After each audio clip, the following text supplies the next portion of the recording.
I often imagine future historians looking back at our era and noticing something strange. Not the wars, not the elections, not the headlines, but the quiet, invisible architecture that shaped every human choice without ever appearing on a map. And that is where our story begins.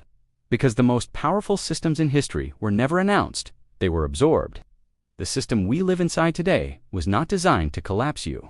It was designed to contain you. And this isn't about conspiracy or villains hiding in rooms. It's about incentives, structures, and rules that compound across centuries until escape feels impossible. When I study ancient civilizations, I notice a repeating pattern. Empires don't control people with chains. They control them with systems. And once those systems are normalized, resistance disappears because limitation becomes routine. The modern system we inhabit didn't emerge overnight. It was assembled layer by layer, crisis by crisis, always sold as stability, always defended as progress, and always expanding its reach during moments of fear when populations begged for order, not realizing the cost would be flexibility, freedom, and resilience. The Romans did this masterfully. Debt, grain distribution, taxation, military pensions all woven together so that citizens felt protected yet permanently dependent.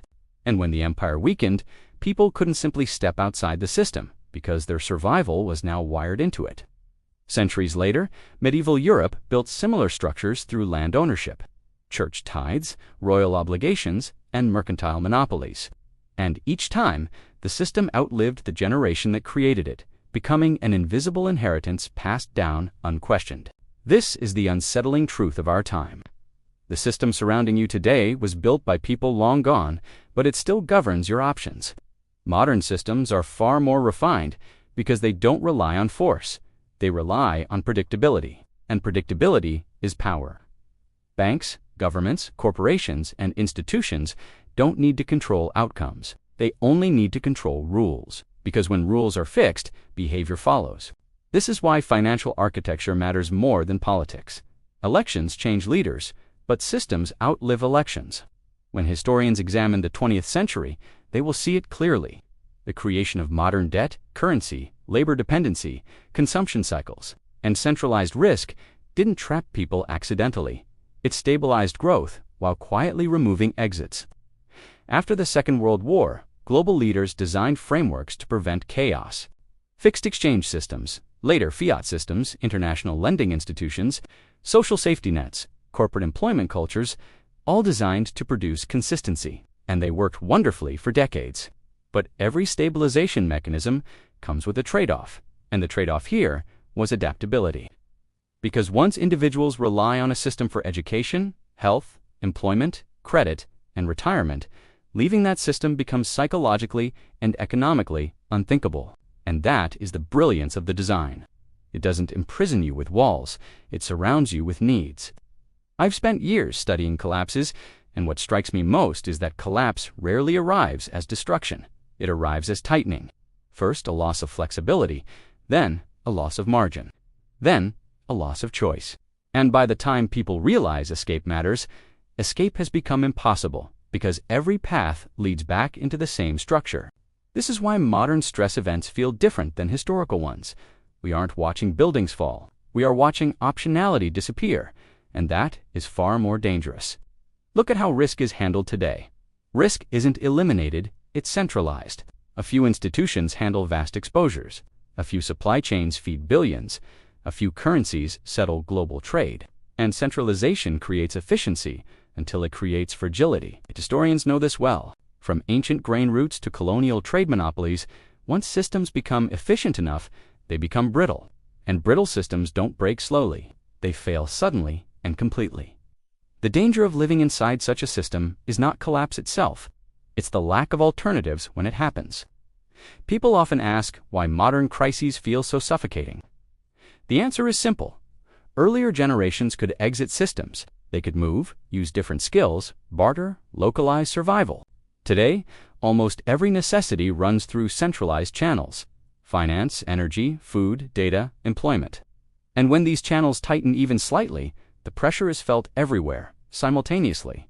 Historians would call this systemic enclosure. Not oppression, but enclosure, where all paths lead through the same gates. And yet, here is the part most people miss. Systems aren't evil. They are indifferent. They reward alignment and punish deviation. Once you understand that, you stop feeling victimized and start thinking structurally. Because history shows us that the people who thrive inside large systems are not rebels smashing walls. They are navigators, reading currents, adjusting their position, and preserving flexibility within the constraints. This is where awareness becomes power. Not escape fantasies, but strategic positioning. The system you cannot escape is not a prison. It's an operating environment. And, like all environments, some understand it better than others. The historian's advantage is perspective. Because when you study the fall of empires, you realize no system lasts forever. But individuals can outlast systems by reducing dependence, increasing optionality, and avoiding fragility. This is not about money. This is about life design. Because economic systems shape psychological behavior. And once stress rises, people who depend entirely on the structure panic, while those who maintain a margin of freedom can adapt. In every historical transition, there were those who felt trapped and those who felt prepared. The difference was never intelligence or wealth. It was an awareness of the structure and the discipline of choice.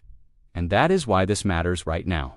Because stress exposes systems, and the more invisible the system, the more shocking the exposure feels. When rules shift suddenly, many people realize for the first time how little flexibility they truly had.